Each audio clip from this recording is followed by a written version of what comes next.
Welcome to the Bard's Corner. Here I like to tell some amazing stories, so sit back and enjoy this tale. Don't forget to like, comment, and subscribe. Let's get into it. The cabin in the woods had been abandoned for years, but one night a candle burned in the window. Ben, Francisco, and Cody had been having their annual club meeting in the woods for years. Every summer they got together with their families near Millie Lacs Lake in northern Minnesota. And every year, on July 5th at midnight, they had a meeting for the secret campfire Blood Brothers Society. This year, Cody's family came late, so they had to hold the meeting on July 6th instead. They thought it'd be no big deal. As they trudged through the thick grasses and swatted branches from their faces, inching closer and closer to the abandoned cabin, they noticed a light. "Oh, crap," Francisco whispered. "What is that?" Cody whispered back, seeing the light too. "It's a light, dingus," Ben said, and continued to walk towards the cabin. "What are you doing?" Francisco whisper shouted at Ben, but he and Cody followed, already knowing they had seen who was there. As the guys reached the edge of the trees, they silently looked at 20 feet of tall grass that sat between them and the lit window, then at each other. Francisco nodded as he knelt low to the ground, and they all began to army crawl slowly. "I'm going to peek in," Ben said almost silently as the three of them huddled beneath the window on the cabin. He slowly lifted himself up so only his baseball cap and eyes were showing in the window. A tall, thin man with long grayish hair and no shirt sat at the table in the dirty, abandoned kitchen, eating a plateful of watermelon, the same table where the boys sat every year to conduct their meeting. Ben lowered himself back down and again, almost silently, said, "You gotta see this," as he pointed up toward the window. Slowly and in unison, the three of them half rose until their eyes hit the window. The man at the table was now an inch away, staring back at them with yellow eyes. Frozen in fear and unable to move or speak, the guys stared in horror as the man quickly slid the glass window open and grabbed Cody's shoulders. "You boys are not safe out in these woods at this time of night. Get in here now." "No!" Cody cried, struggling to free himself as his friends turned on their heels ready to bail and get help. But the man with yellow eyes would not let go.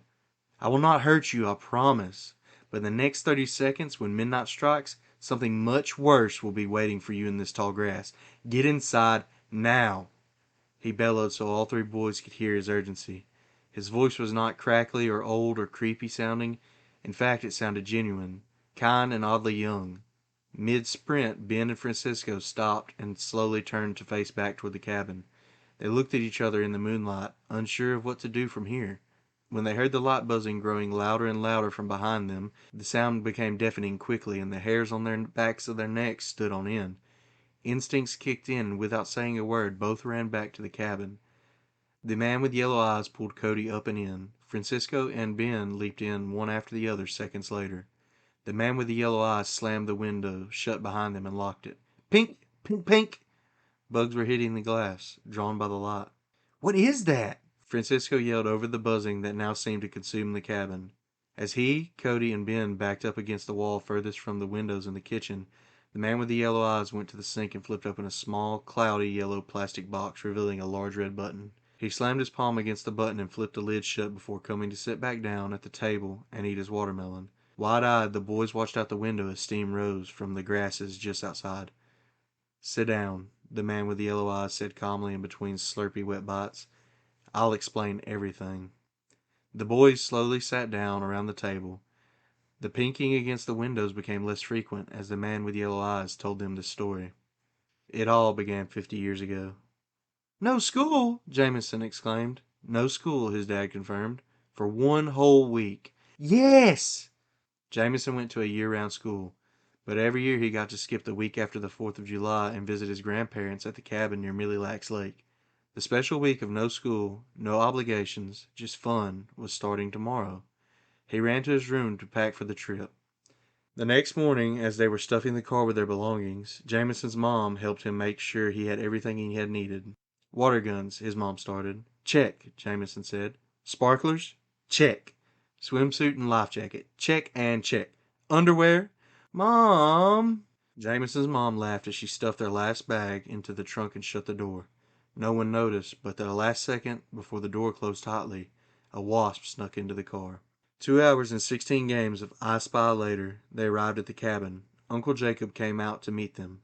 "Hey, guys!" he cheered as Jameson hopped out of the car. "Uncle Jacob!" Jameson cheered back. His uncle was really good at sports, and this year he was going to help Jameson improve his batting average in baseball. "By the end of the week, you'll be knocking 'em out of the park, buddy," he said as he headed to help Jameson's parents bring the some bags in. "Ouch!" Jameson's mom screamed from behind the car.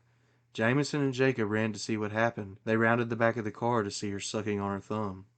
"You okay, Mom?" Jameson asked. "Yeah, I think so. A wasp just stung me." "Come on, let's get some ice on that, sweetie," his dad said as he walked Mom inside. Jacob grabbed a few bags and followed them in. Jameson dug for his bag, and just as he was tugging it out from under a few others, he saw the wasp that had snuck into the trunk crawling on the headrests of one of the back seats. It began to lift and buzz towards him, its thin legs dangling. Jameson drew a sharp breath and pulled the trunk shut, then darted for the cabin as fast as he could, slamming the front door behind him once inside. "Well, hello, mister," his grandma said from the kitchen. "Grandma!" Jameson dropped his bags and ran to find her, immediately forgetting about the encounter with the wasp in the car. In the kitchen, Mom was sitting at the table, looking a little defeated, and Dad was putting ice into a sandwich bag at the sink. With a twinkle in her eye, his grandma's eyes met his, and she sat down the peanut butter sandwich she was making and embraced him in a warm hug like no one else's. "I've got some watermelon all cut up and ready for you, honey," his grandma said, pointing to the counter. Jameson grabbed the bowl of watermelon, eating a slice as he brought it out to the porch where they always had lunch when they arrived. Uncle Jacob was out there with a fly swatter trying to kill something. "Stay back, buddy," Jacob said as he swatted a large wasp buzzing around overhead. It landed on the screen door leading to the lake, and Uncle Jacob smashed and dragged it against the screen. The wasp dropped, then squirmed on the ground, struggling to hide while Uncle Jacob smacked it dead against the ground. "Got him?" Jameson asked wearily. "Yeah, that guy was strong, though." Uncle Jacob wiped a bead of sweat from his brow. "I must have smacked him a good 4 or 5 times before he finally went down. Is that watermelon?" He grabbed a triangular hunk and slurped it down. Grandma came onto the porch, with Mom and Dad right behind her. Mom's hand was wrapped in an ice bag and towel. "What a way to start the week," she said as she grabbed a sandwich with her free hand from the platter Grandma had set down. The four of them sat at the table and watched the sun dancing on the lake. "Where's Grandpa?" Jameson asked. Like clockwork, a buzzing sound came from the lake, and Grandma smiled a big smile and pointed at Grandpa speeding in on his boat. "He must have seen your car coming down the road," Grandma laughed. But Grandpa wasn't slowing down as he came close to the dock. Dad and Uncle Jacob jumped out of their seats as they saw Grandpa bail out of the boat and into the water, letting it crash into the shore and up about 10 feet into the yard. The motor made a horrible crackling sound as it tore at the grass and mud and rocks before it sputtered to a low hum. "Oh my God!" Mom screamed. "What is happening?" Grandma cried. "Stay back a ways," Dad yelled as he ran out into the yard after Uncle Jacob. Jameson followed them, but Grandma and Mom were right behind him, and Grandma grabbed onto his shoulders to hold him back from getting too close to the boat. Grandpa swam in to the end of the dock, and Dad helped him out of the water as Uncle Jacob went to shut off the boat. "Stay back, Jacob! The boat has wasps all over it!" Grandpa yelled as he clambered to his feet and stumbled down the dock. "Pretty sure they're gone now," Uncle Jacob yelled back as he killed the motor. When Grandpa reached the grass, he collapsed onto his back and laid there moaning. Grandma let go of Jameson's shoulder and everyone ran to Grandpa's side. "I don't know where they came from. I saw you all driving down the road and started heading in. Then just before I was about to slow her down and to dock, a swarm of wasps was all around me, stinging me. I couldn't do anything but jump in the water. Must have gotten bit 50 times. As he spoke, his words became louder and louder, and then he wailed in pain. "Please get him inside, boys," Grandma said sternly with fear and tears in her eyes. Jameson ran ahead to grab a pillow and blanket to bring to the big comfy couch in the living room where Grandpa could lay down. His dad and Uncle Jacob were each under one of Grandpa's arms as they walked him inside and led him to the couch. Grandma and Mom were right behind him. "Grab as much ice as you can from the big freezer in the garage," Grandma told Jameson. He ran out the front door of the house, past their car to the big boat and storage garage across the driveway. He swung the side door open and stepped inside the cool, dark space. He found his way to the large freezer along the west wall and flung the top of it open. He moved aside a large box of freeze pops and grabbed two 10-pound bags of ice, throwing one over his shoulder, when he heard a buzzing sound coming from the ceiling. Looking up in the dark, the ceiling looked like it was breathing. Jameson drew a sharp breath and ran, slamming the door behind him. His legs stretched further than he knew they could as his steps became leaps across the driveway, back into the cabin. He shut the cabin door behind him, locked it, threw the ice bags to the ground, and fell to his knees, breathing hard. "Something's not right," he said to himself, gulping for air. Mom looked up from that family huddled around Grandpa on the couch. "Bring that over here, Jamo," Mom said with a shaky urgency in her voice. Jameson approached his grandpa, but dropped the ice to his feet again when he saw how many stings his grandpa had endured. They had removed his shirt and could now see the stings that polka-dotted his torso. But worst of all, the skin around his belly button was turning yellow and black. Jameson's eyes widened in fear, and his grandma turned to him with tears streaming down her face. "Go get a large bowl and fill it with water and soap from the kitchen," she whimpered as calmly as she could, and he turned to go. "I'll pull the truck around," Uncle Jacob said shakily. "No!" Jameson screamed, startling everyone in the room. He faced them and said, They're in the garage. So many of them. Use our car." "It'd be easier to get him in the car anyways," Jameson's dad said. Uncle Jacob nodded silently and Dad handed him the keys. When Jameson returned to the living room with a mop bucket of soapy water and a large orange sponge, everyone was walking Grandpa slowly out of the front door. "Wait!" Jameson yelled after them. "What about the soap?" "We are running out of time. Bring it to the car," Dad said. Jameson followed them. Uncle Jacob had pulled right up to the door and crawled into the back seat to help Grandpa in. Once Grandpa was secure, Jacob hopped into the driver's seat and Grandma grabbed the soapy bucket and then ran around to the passenger seat. Jameson realized they couldn't all fit as Uncle Jacob rolled down the window to talk to his dad. "This is serious. Maybe you should try to get the truck out of the garage. The keys are hanging up above the workbench next to the freezer. They have a beer opener keychain on the ring. I'm going to head to Wellia Health. It's about a half hour if you take 47. You can meet us there." Jacob spoke quickly with his foot on the brake, ready to lift as soon as the plan was communicated.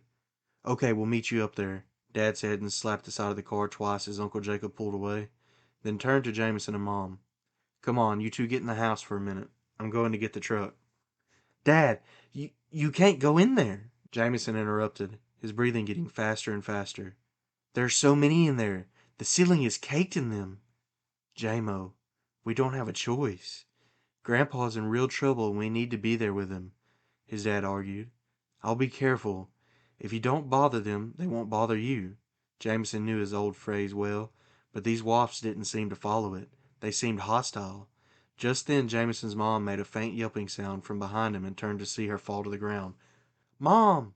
he yelled, running to her side. "Honey!" His dad was right behind him. "I'm okay, guys. I just feel really dizzy all of a sudden, and my skin, it feels so tight." Her speech seemed to be getting weaker by the millisecond. "Let's get you inside." Dad's voice sounded scared. He lifted Mom, and Jameson ran to open the door. As Dad set Mom down on the couch, she began to moan and grabbed at her stomach. "Are you going to throw up?" Jameson's dad asked. "No. So tight." She lifted her shirt a little, and Jameson could see her skin over her back was completely yellow and black. "I'm going to get the truck, Jameson," Dad said with wide, terrified eyes as he backed away slowly to the front door. "I'm coming with you," Jameson yelled as tears filled his eyes. "No, stay here with Mom," his dad demanded. But Jameson's courage rose and he barked back. "No!" He walked right up to his dad and continued, "This is serious. You can't get stung, or it'll all be up to just me, and I can't drive." His dad stared at him for a moment. "Fine, but we need sweatshirts or something." And he ripped open their packed bags still sitting near the front door, pulling out 2 large hoodies. They threw them on quickly, pulling up the hoods and drawing their strings taut around their faces. "Let's go." Jameson and his dad burst through the front door into the open air of the front yard. The cicadas were the only buzzing sound they could hear. "Come on," Jameson's dad whispered as he tiptoed to the garage. Jameson followed, his head on a swivel, ears perked, on tiptoes as well, wondering if walking like this would do them any good anyway. Once they reached the door, his dad turned to him. "How many do you think there are about?" he asked Jameson, sweat dripping down his glasses and nose.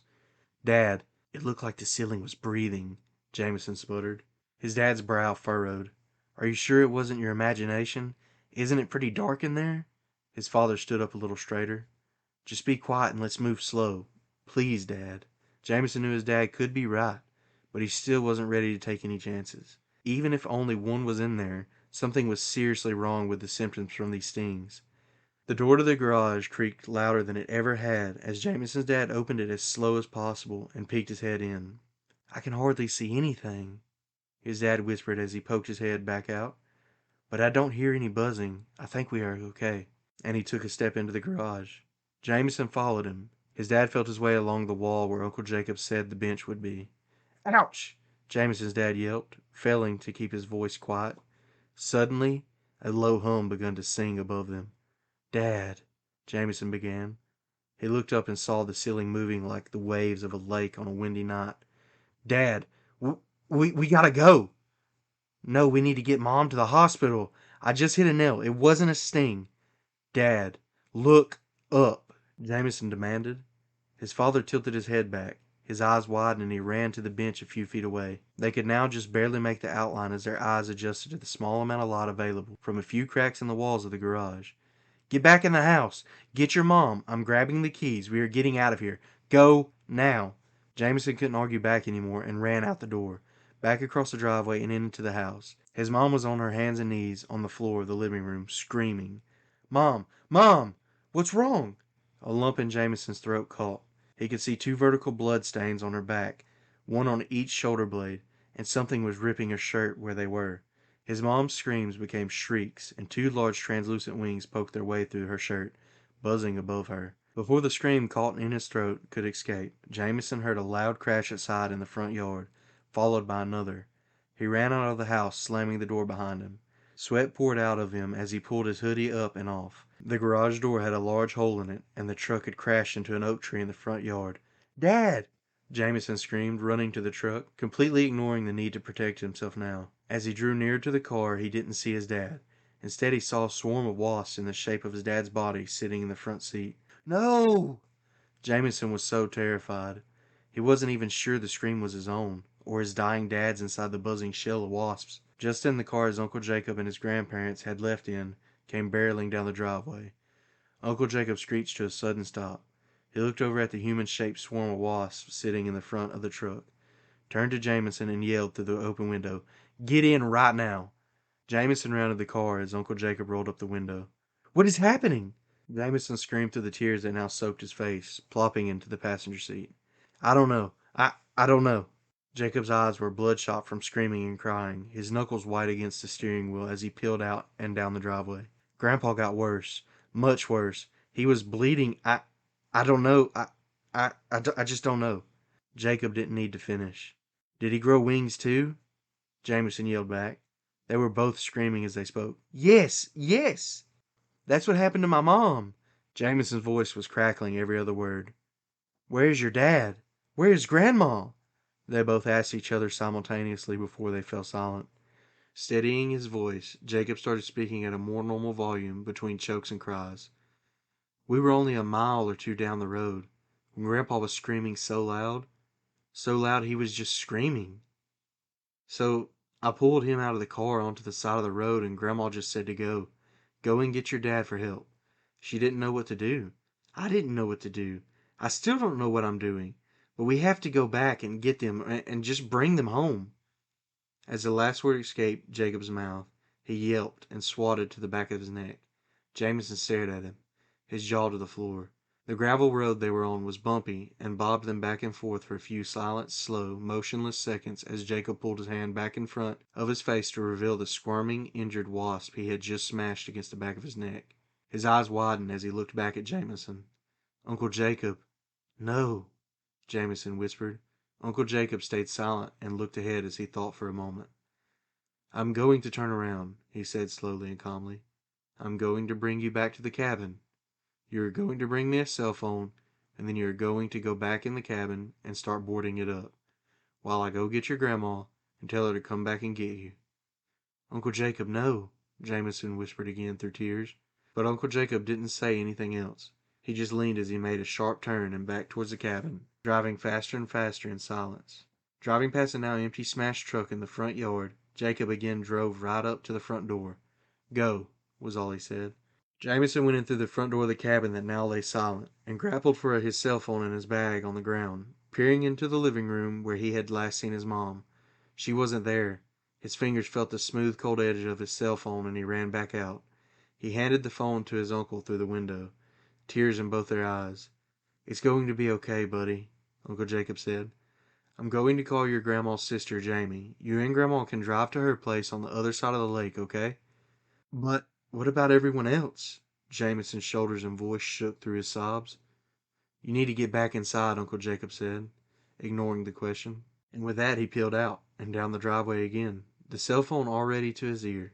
Jamison returned to the quiet cabin, grabbed his bag, and immediately ran to the bathroom where he would have less space to secure and a window that looked out into the driveway. As visions from the day filled his head, he covered his ears, and silently screamed and cried as he knelt doubled over in the bathroom floor for a long time, until he heard a light buzzing coming from behind the shower curtain. Jamison flung his head back up, wiping snot from his nose. He stood up and backed into the sink, bumping a bag of essential oils onto the floor. The little bottles clinked as they rolled out of the bag and onto the tile. A bottle labeled peppermint caught Jamison's eye in the sunlight. He picked it up, remembering hearing something about wasps hating the smell. He immediately doused himself in it and found a towel to defend himself against the wasp who he knew was somewhere in the shower. He sprinkled the towel with what remained of the small essential oil bottle and slowly peeled back the curtain. He was looking at the ceiling for a small wasp when something human-sized and breathing heavily at the back corner of the shower caught his peripheral vision. He turned his head slowly down to face what was once his mother. She seemed to be disgusted by him, cowering back. "The peppermint!" Jamison whispered to himself. In the same moment he heard car wheels rolling over the rocky driveway. "I'm sorry, Mom," he said, and he tossed the peppermint towel over what was now her face, and her sticky black mandibles snipped at him, strings of saliva dripping from the toothy points. He clambered out of the bathroom, out of the cabin, and into the driveway. "Get in, punk," his grandma said, leaning over to throw open the passenger door. "I've got a plan." The man with the yellow eyes went silent. Francisco, Cody, and Ben sat there with wide eyes and ears, looking pale with their jaws on the floor. "And?" Cody said, twisting his hand in a circle, coaxing the man to explain the plan. "And we survived," was all the man said. "But what was your grandma's plan?" Ben asked. "It doesn't matter," the man with yellow eyes said. "All you needed to take away from the story are two facts. One, wasps love watermelon. And two, wasps hate peppermint. So, don't eat watermelon unless you plan to encounter a wasp. And always carry peppermint in the summer." Ben began to laugh. Francisco began to laugh. Cody began to laugh. The man with yellow eyes smiled, but he did not laugh. The plinking against the window had stopped. "Geez, it's like 2 a.m.," Francisco said, looking at the watch around his wrist. "We need to go." Cody reached for a slice of watermelon from the bowl, but the man with the yellow eyes grabbed his wrist and twisted it. "You are safe to leave now. They should all be gone. But don't take any watermelon with you," he said to the wide-eyed boys. He let go of Cody's wrist, stood up, and motioned to the living room, encouraging them to exit through the front door. As the boys walked out into the moonlit night, down the gravel driveway, Francisco turned to Ben and Cody. "Do you guys think he made that all up? I mean, we did hear that buzzing." "Yeah, do you think the bugs hitting the windows was wasps?" Ben chimed in. "I couldn't see them out in the dark. Must have been peppermint water he was spraying in the yard," Cody added, sniffing at the wind. The man with the yellow eyes stood in the doorway with a new bowl of watermelon chunks in his arms, as he listened to the boys' chatter, watching them disappear behind the trees. Once they were far enough away, he stepped into the cool night and crunched across the driveway. He cracked open the garage door and flipped on a light. "Mom," he said gently, and stuck his head through the door. "I brought your favorite." He slid the bowl of watermelon with a powerful push to the back of the garage, where the light didn't quite hit. A long, hairy black leg and a tight chain limped toward the bowl, and Jamison, with the yellow eyes, slammed the door shut.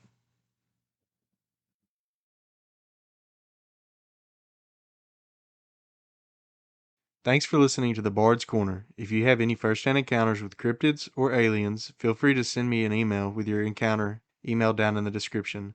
Also, leave a comment and tell me how you found this channel. And please leave any constructive criticism in the comments so that I can improve the quality of these videos. Thanks again for visiting the Bard's Corner.